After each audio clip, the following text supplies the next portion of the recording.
Man, it feels good to win always, but it definitely feels good to win when you're faced with adversity in terms of people available to you. There's just less margin for error. Not that we feel like we're incapable. We just realize that we got to play closer to an optimum level. And so they did what they needed to do tonight. I thought particularly in the second half. At halftime, we didn't want to talk in too much specifics. We felt like we needed to minimize their run in the second half more than we did in the first half, and we needed to run it better than we did in the first half. We felt like it was 10-10 at the half, but they had won the line of scrimmage. They had more significant run plays. They had control of time of possession. We need to flip that.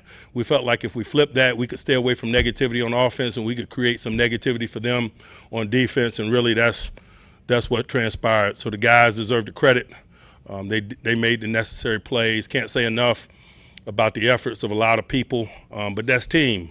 And we're looking to strike a blow for team in these circumstances, to stand up for the game of football and team and prove that guys can make plays when given an opportunity. One man's misfortune is another man's opportunity. The standard is the standard, and they made all those cliches, if you will, true.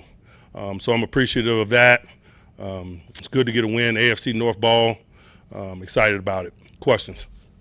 Mike, what can you say about your defense coming up with a big play and turnover when it mattered most? They had to. They were aware that it was going to come down to those moments for us this week, and they had to deliver it. And so they went about preparing with that in mind, and they were able to do it.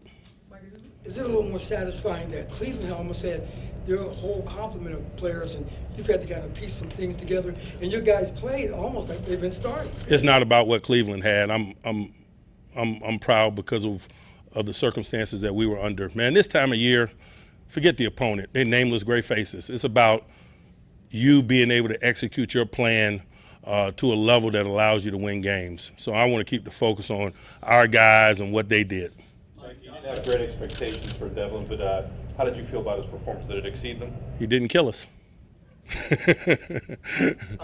The completion to Washington near midfield, early second quarter, seemed like that got him more relaxed and comfortable in the pocket. Yeah, it takes a splash play to kind of create that rhythm, if you will. And not only for the offense, I thought that play meant something for the defense. You know, when you're on the sideline supporting your teammates, man, and you see that they're capable of moving the ball, that inspires you. I thought it uplifted all of us. That part what inspired you guys to put the ball in his hands on third down? You got extending the drive late in the game there? You know, we just trying to make plays. We've talked and asked you all year about the pass rush, specifically the edge guys, but is this as disruptive as you've seen the interior guys in the game this year?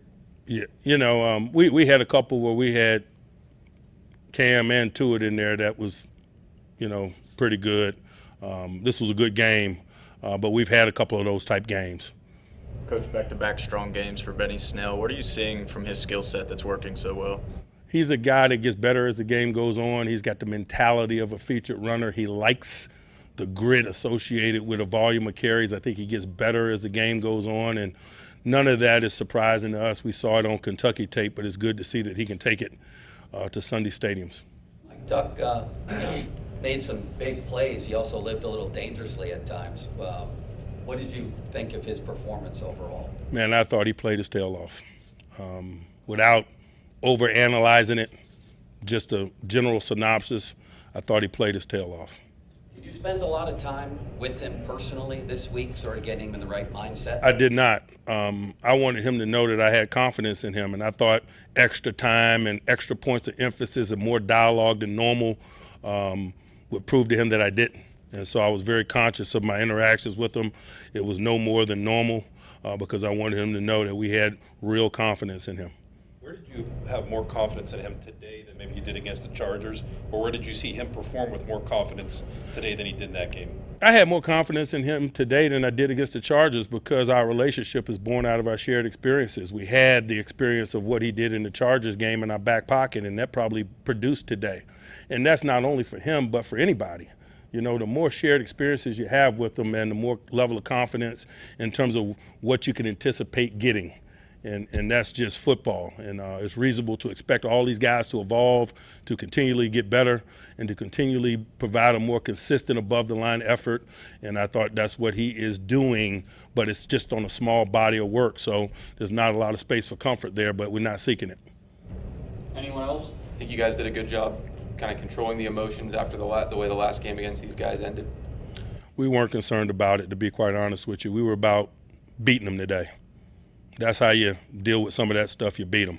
You said you'd evaluate him on a one-game basis. Did he do enough to earn a start for the next game? Yeah, but I'm not ready to talk all of that with you guys today. We'll talk about it a little bit later.